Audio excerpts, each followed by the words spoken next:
Satu orang ditetapkan tersangka dalam kasus penipuan funbike di Yogyakarta. Sosok tersebut berinisial WAH, yang berprofesi sebagai pegawai negeri sipil. Kepala Seksi Humas Kepolisian Resor Kota Yogyakarta AKP Sujarwo mengatakan, atas kasus itu, WAH dijerat pasal 372 KUHP tentang penggelapan atau pasal 378 KUHP tentang penipuan. Ancaman hukuman penjara 4 tahun. Ujarnya, Senin, 7 Oktober 2024. Sujarwo menuturkan, WAH menyerahkan diri ke Polresta Yogyakarta pada Minggu, 6 Oktober 2024, pukul 18 waktu Indonesia Barat. Di samping itu, polisi juga masih menghitung nilai kerugian akibat kejadian tersebut.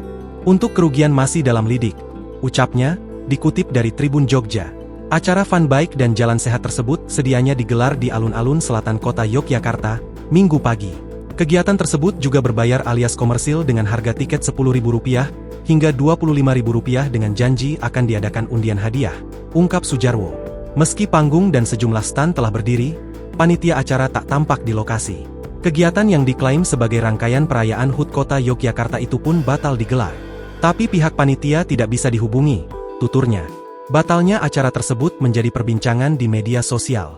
Sementara itu, penjabat Wali Kota Yogyakarta, Sugeng Purwanto mengungkapkan, event itu tidak berizin. Terkait dengan kegiatan itu, saya selaku PJ Wali Kota tidak merasa ada izin secara resmi. Jelasnya, Senin. Sugeng menegaskan, acara funbike tersebut bukanlah rangkaian peringatan HUT ke-268 Kota Yogyakarta. Bukan rangkaian, kalau rangkaian ada informasi yang jelas, ada backup dari OPD yang terkait, seperti nanti malam WJNC dari Dispar dan sebagainya, terangnya.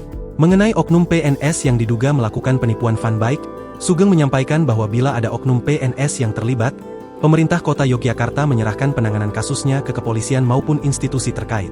Kalau saya, siapapun yang bertindak tidak baik, dari ranah hukum memproses dan memberikan punishment sesuai kesalahan. Kita serahkan ranah hukum, jelasnya. Download Tribun X sekarang, menghadirkan lokal menjadi Indonesia.